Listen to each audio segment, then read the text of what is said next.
It's the SportsZone Unfiltered, brought to you by HEB. SportsZone Unfiltered on the Cube. I'm Paul Gallant. He's John Lopez. And with us right now from KimWyDavis.com and host of Chalk Talk on Blog Talk Radio, we have Kim Davis in the house. What's going on, Kim? Hey, everybody. I'm happy to be here. Love having you on here as always. Where's your yellow? Yeah, everybody's wearing I didn't wear any yellow. I'm sorry. You're such a nonconformist. Oh, my goodness. I like the black and blue. All right. That's good. Speaking of black and blue, that's a good transition to the Rockets. Let's talk about the Rockets. Listen, you know, you and I have mentioned this off air. Let's bring it on air. A lot about things about this team right now just doesn't make sense to me. First of all, the Daryl Morey, other teams are planting stories about us. Well, were they planting them when you fired, Kevin McHale? I don't know if you want to talk about that right now, but I definitely want to ask you about the coaches that are skipping over the Rockets to coach somewhere else. That's got to say something.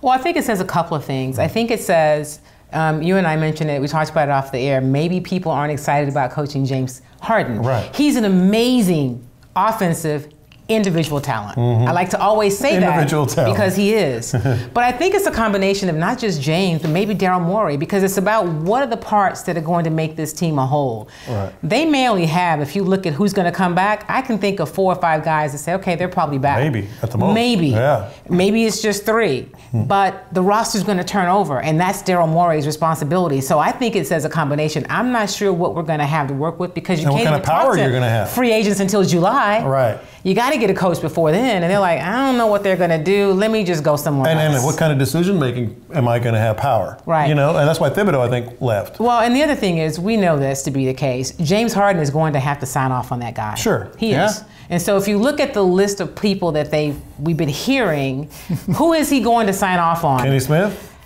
Kenny Smith can't. I mean, if you're going to bring me a TV guy, and I know everybody likes Jeff Gundy, give me Mark Jackson, but I like Mario Elie. Mario Elie is a possibility, I think, that's doable. But look at some of the other names. They mentioned Sam Cassell. Yeah. Let's talk about Wednesday night when this all really blew up. Now, first we learned that J.B. Bickerstaff, the interim head coach of the Rockets, was like, yeah, I don't know if I'm getting another head coaching gig, but I don't really want this one anymore. So he took himself out of the running. Now here is a list. As you mentioned, Jeff Van Gundy was already in there. Right. Sam Cassell was a possibility. Former Suns and Knicks coach Mike D'Antoni. Kenny Smith, as you mentioned, the TNT analyst who honestly barely knows what he's talking about inside the NBA. Let's just not even discuss that one. Texas coach Shaka Smart. Kansas coach Bill Self. Vinny Del Negro might get an interview per Sportando on Twitter. And now that the Pacers have parted ways with Frank Vogel, I guess he's theoretically an option as well. So here's the thing. I don't think they want another players coach, right? They had that in McHale and Bickerstaff. And I think that, speaking of Bickerstaff, he pulled his name out because, 1, he knew he couldn't get it. And 2, he's been talked about as some lead assistants with other places. Sure. Why pass up on a job for Guaranteed. a place where you know that you're not going to? And if you have this job, it's a hot mess. Yes. You're not in a position to win here, and they're not going to give you that. So And you say, go somewhere else. that they need a players coach, that they can't hire a players coach. But James Harden, as you mentioned, isn't going to sign off on Jeff Van Gundy. Well, but who is he going to sign off on? That's what I mean. The only person that I can see, Maybe Mario. Kelvin Sampson. He likes Kelvin. Well, does Kelvin leave U of H? He has a relationship with him. I mean, James went to 3 games or whatever. John Lucas has been mentioned as well. I don't think. I think John would be a good guy, but this current player situation, I don't know that John's going to put up with that nonsense. I agree. This is one of the bigger problems in the NBA these days, too. If you are a coach and you want to take on a guy like James Harden, how much can you actually coach?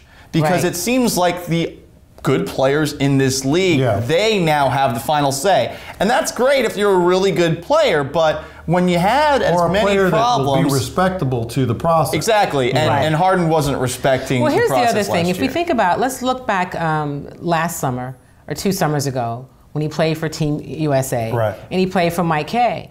Now, he almost lost his spot because Mike Kay was like, listen, dude, you don't play defense, you don't play. Right. Coach K had nothing to lose. He had to respect him. It was a different scenario. I think unless Les Alexander sits James down and has one of those kind of, here's how it's going to be conversations, I don't know that James is any different. And he's not championship pedigree. I hate that because it sounds like an animal, but you know what I mean? The whole him. Like you talk about LeBron has done some things, but you can't put those 2 guys in the same category. Right. Or and Michael Jordan. Kevin Durant. Would Coach X rather coach Kevin Durant or James Harden? I think it's Kevin Durant in a landslide. All the time. Yeah. Right, it's us in a landslide. Well, at this point, we might be actual candidates for the Rockets coaching gig with all the things that are being thrown out there right now. I don't see why we're not. I think when you hear names like a Shaka Smart, that's really just to test the water. It's spitballing. Let's see if maybe he says, you know what, I'm not ready yet. I've just gotten to Texas. I'm doing some things. And they say, okay, but down the road, we're going to keep an eye on you. I think they're throwing everything out there. I don't think he's a real